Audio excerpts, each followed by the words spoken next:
carro. Mi esposa se baja, yo subo al carro con mucho cuidado, el Señor ya unos 80, 85 años por ahí más o menos. Casi ya me escucha el Señor y mi esposa quería platicar con el Señor porque a mi esposa le cuesta hacer plática, pero quería platicar con el Señor. ¿Y qué tal? ¿Cómo se siente? Decía el Señor. Yo decía, sí, no, sí. Y el Señor, bueno, ¿a dónde va? Aquí cerquita, solo caminó con nosotros como 2 cuadras porque se iba a meter y a pasar a comprar tortillas. Y cuando se baja del carro dice, yo solo esperando la muerte estoy, dice. Yo, o sea, y con una sonrisa así, ni siquiera dice, yo solo esperando la muerte estoy. La doctora me ha dicho que salga a caminar. Y yo siempre salgo a caminar para hacer ejercicio. En ese momento yo me sentí mal porque no sé si lo había hecho bien o había hecho mal. El Señor salió a caminar y yo no subí al carro. Y él quizás no se quería subir, me puso a el carro, súbase, le decía. Y al hacerlo así, gracias. Entonces, la verdad, pero yo al final creo que hice bien porque lo llevé, pero me di cuenta de por qué el ancianito salía a caminar. Pero hay momentos me llamó la atención de que con una sonrisa dijo, yo solo esperando la muerte estoy. Y me puse a pensar, ¿cómo será el último día de nuestras vidas? El día que, yo sé que es bien difícil pensar a veces en eso, pero uno nunca sabe. Pero ¿cómo será el último día cuando se llegue ese momento? ¿Tendremos gozo? Y quiero llegar a esto porque cuando Santiago dice, hermanos míos, tened por sumo gozo cuando os halléis en diversas pruebas. En ese momento en que Santiago estaba diciendo esto, la iglesia estaba padeciendo una gran persecución. En ese momento, incluso Pablo, que era Saulo, que todavía era convertido, que perseguía a los cristianos, y así con un lugar como este, si hubiéramos estado nosotros en el tiempo de Saulo, le aseguro que si Saulo entra por esa puerta, no se le escapa a ninguno de nosotros y todos morimos en ese momento, porque era un gran perseguidor de la iglesia. Y en ese tiempo en que Santiago le decía, hermanos míos, tened por sumo gozo cuando os halléis en esas pruebas, la iglesia estaba siendo perseguida. Y yo estaba leyendo y viendo un poco de historia y cómo es que la iglesia estaba siendo perseguida. A los cristianos, a las mujeres cristianas, cuando las agarraban, les cortaban sus senos. Y los que quedaban vivos, medio vivos, los encerraban en un coliseo, en el coliseo romano, y era como para la diversión del público en lo que salía el punto principal. Y tenían a los cristianos en el centro y soltaban a los leones. Y se divertían viendo cómo los leones cazaban a los cristianos.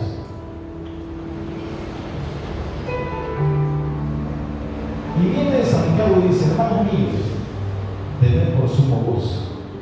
Ni siquiera dice tener gozo, dice sumo gozo. Sumo gozo en extremo, en gran cantidad. No solo gozo, es sumo gozo. Y el gozo, todos los sinónimos de gozo son alegría, felicidad, regocijo, dicha, júbilo, satisfacción. Sumo gozo. Pero hay veces que no tenemos sumo gozo, ¿verdad? Porque a veces es muy difícil estar contento. Cuando de una enfermedad viene otra, cuando no tenemos para darle a nuestros hijos y no tenemos, a veces no hay que comer.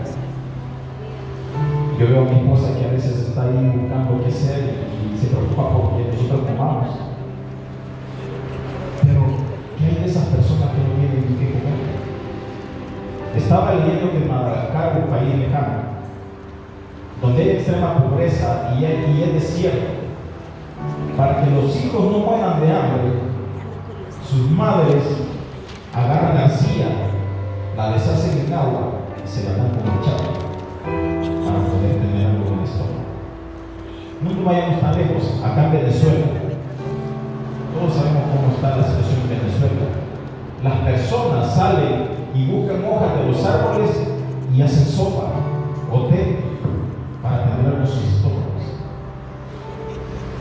¿Cómo es posible tener sumo gozo en esa situación?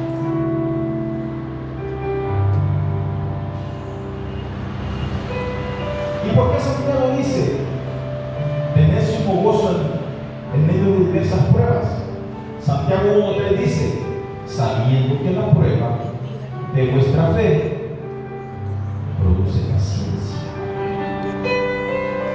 Porque un cristiano sin paciencia, y ya le voy a dar los ejemplos de un cristiano sin paciencia.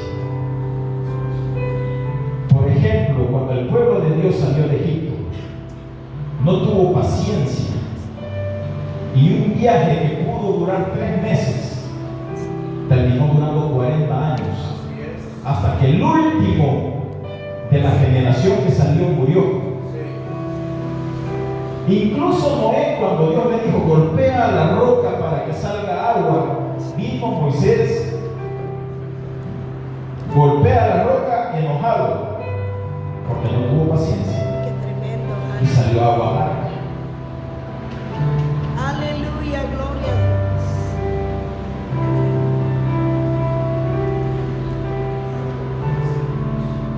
Saúl y Jacob. Saúl era el primogénito que estaba destinado a ser el padre de una gran nación. Jacob era el hermano menor. Y un día Esaú llega de cazar y llega con una gran hambre. Y Jacob va haciendo un gran guiso. Y viene Esaú y le dice: Jacob, dame de tu guiso. Le dice: sí, pero si me vendes tu primogenitura. Esaú no tuvo paciencia, él llevaba hambre, no pudo esperar un poquito más. ¿Y qué le pasó a Esaú por no tener paciencia? Todos sabemos la historia. Viene, Jacob le da el guiso, obtiene la primogenitura y de ahí el gran pueblo de Israel. Sí, amén. Cierto. Pero no era para Jacob, era para Esaú.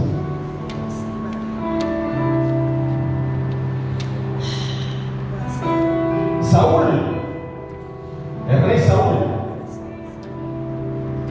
él era un gran rey, pero en 1 Samuel 13, el rey Saúl mostró una falta de paciencia cuando no esperó que el profeta Samuel llegara para ofrecer sacrificio antes de la batalla.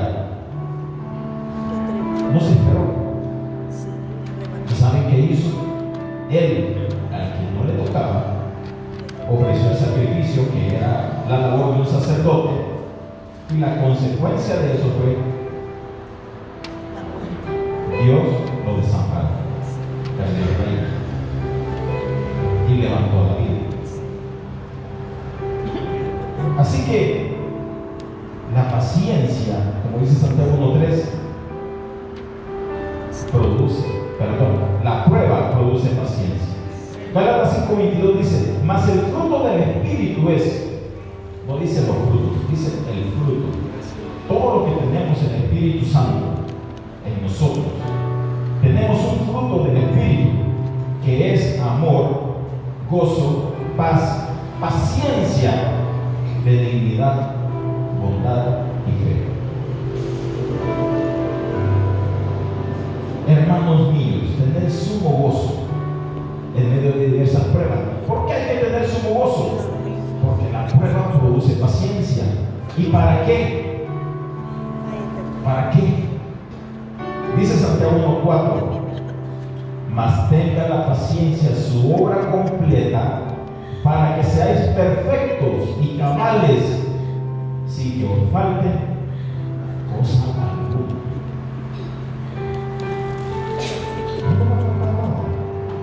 Amén, gloria a Dios. Lucas 21:19 dice: con vuestra paciencia ganaremos las almas. Amén. Paciencia. Amén. Y quiero terminar con esto. somos seres humanos y estamos expuestos a muchas cosas. Sí, a todo. Nos enojamos, nos alegramos, sentimos tristeza. Y a veces nos sentimos indignos Amén, hermano. al estar en esa silla o al estar acá. Sí. Porque creemos que el Espíritu Santo no puede orar en nosotros cuando estamos así. Y cuando nos sentimos de esa manera, estamos en el culto, pero nos sentimos gozo. Aleluya, gloria a Jesús. ¿Y Cierto, cuántas hermano. veces nos hemos sentido así en esa silla? La iglesia, hermano, no es para personas santas, No, como el mundo hermanito. piensa. No. La iglesia es para personas necesitadas, imperfectas, que necesitamos un toque de Dios, Señor, que nos equivocamos todos los días, Amén, aleluya, gloria a Dios. pero corremos a los pies de nuestro Salvador. Y David dice en el Salmo 51, oh Señor, límpiame con hisopo. Amén. ¿Sabe por qué dice eso? Porque todos sabemos quién era David. David vio a una mujer en un balcón y pecó. Sí. Luego asesinó al esposo de esta mujer. Pero más adelante, Dios dice, David era un hombre conforme a mi corazón. ¿Cómo es posible? ¿Qué más le pasó a David? Si seguimos leyendo la historia de David, no tenía una familia perfecta tampoco, porque nosotros a veces esperamos tener una familia perfecta. Y está bien que queramos tener eso, pero a veces cada persona tiene su pensamiento y no podemos obligar a la persona, porque hay un dicho que también dice, es la comida de la fuerza de comer. Y lo que le pasó a David es que tenía una hija y el hermanastro de esta hija la viola, le roba su honra. ¿Y qué hace David? Dice, Dios mío, y quedó. No dice la Biblia si se le acercó a la hija ni si se le acercó al hijo, pero luego estaba la hija con Absalón, que era el hermano, y le dice, se da cuenta de la deshonra de su hermana y toma venganza, agarra las espadas y va a matar a su hermano. Esa era la familia de David, los hijos. Luego, más adelante, Absalón, cuando vio que no le parecía, bueno, mi papá era el conquistador, mi papá es un gran rey, pero no se hace cargo de su familia y yo sí puedo hacerme cargo de la familia y puedo ser un poquito mejor, hace un golpe de estado contra David. Y David huye. ¿Por qué huye David? Porque no quería tomar armas contra su hijo. Y se refugia en una cueva y llora amargamente, porque sabía que si él se levantaba contra su hijo, no quería cometer otro asesinato. ¿Quién quiere volverse en contra de su hijo? Y como ven los generales que David no podía hacer nada, le dicen, mira David, no te preocupes, deja esto en nuestras manos y nos haremos cargo nosotros. Y van los generales y matan a Saúl. Luego regresan los David y dice, David, ya está resuelto tu problema, regresa al palacio. ¿Y qué dice David? Hubiera querido ser yo el que hubiera muerto en tu lugar, refiriendo a su hijo, pero así tocó. Y luego encontramos, debido a todo esto, yo me pregunto, ¿cómo es que más adelante dice todos los problemas de David? ¿Y cómo más adelante dice el Señor, David, un hombre conforme al corazón de Jehová? ¿Cómo es posible que diga eso? ¿Sabe por qué? David tenía algo, y él sabía confesar a Dios siempre. A pesar del problema que él tuviera, no importa la situación en la que él se encontrara, David sabía quién era el único Salvador que podía ayudarlo. Y en el Salmo 51, él dice: oh Señor, límpiame con hisopo. El hisopo era algo con el que el sacerdote rociaba la sangre en el tabernáculo. No era un hisopo ahí. Era cuando el sacerdote rociaba la sangre. Y nosotros tenemos la sangre de Jesucristo que murió en la cruz por nosotros. Y David dice: límpiame con hisopo, oh Señor, y vuélveme el gozo. David sabía que era lo importante. No importa qué prueba usted esté pasando, no importa qué situación usted piense o sienta que no vamos a salir. ¿Sabe qué es lo que más miedo le he tenido siempre? Yo también. Y es a no sentir la presencia de Dios. Porque puede faltarme cualquier cosa,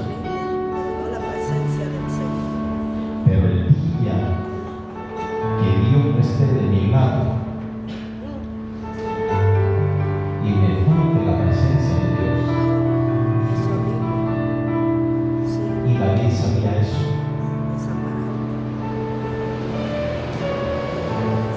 Póngase de pie esta noche. Aleluya, gloria a Jesús. Busque, mi hermano, en esta noche. Vamos a orar los unos por los otros, porque a veces necesitamos una oración. Y dígale al Señor: Señor, devuélveme el gozo. Aleluya, sí, Señor. Santiago 5:13 dice: ¿está alguno entre vosotros afligido? Haga oración. ¿Está alguno alegre? Cante alabanza.